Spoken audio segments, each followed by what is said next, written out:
Peggy 16.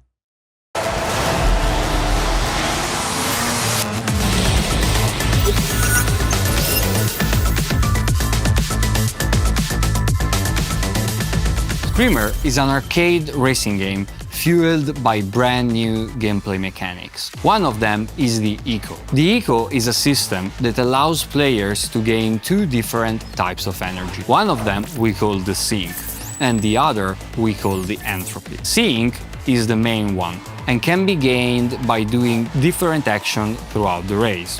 For example, you can gain it by staying in the slipstream of an opponent, or you can gain it passively throughout the race. There are also characters that have abilities that tweak or add new ways to interact with Sync.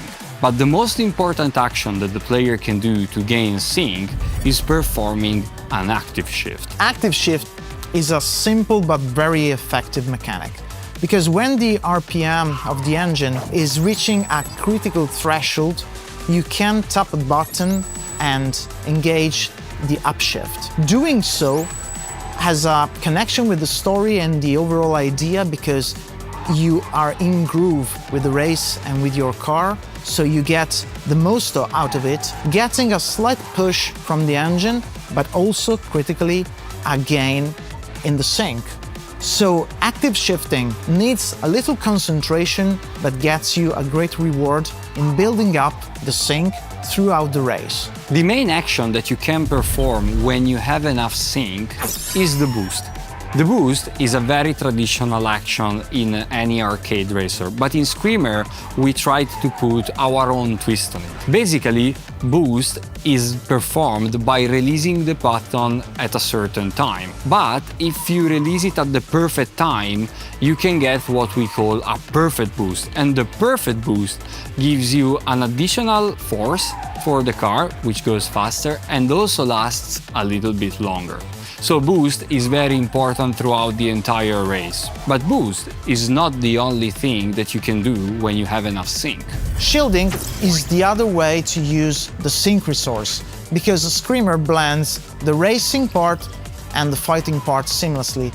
So to try to win the races and prevail is key to be able to protect yourself from the other attacks. So when you see the on-screen alert, you can decide to use sync to activate the shield, protect yourself for a brief amount of time, and be basically invulnerable. But all the actions you do, both boosting and shielding, will use sync and at the same time build up the other key resource, that is the entropy. When you perform actions that use sync, you gain entropy. And entropy is the energy that fuels the fighting part of the system. The first action that you can perform is called Strike. And Strike gives you a short but very powerful burst of speed. If you hit another vehicle when you use a Strike, you make it explode and perform what we call a KO, which is very powerful. It gains you energy and also a position. But another thing that you can do if you decide to keep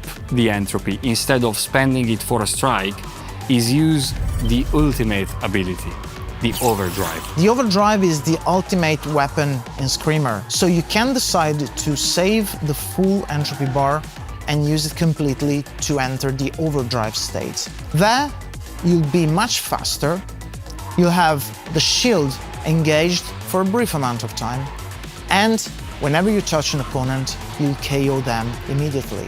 But be careful, when the shield fades out, you'll be still very fast, but you'll be vulnerable, and if you touch the walls, you'll explode. It's a very powerful tool to be used very carefully and very skillfully.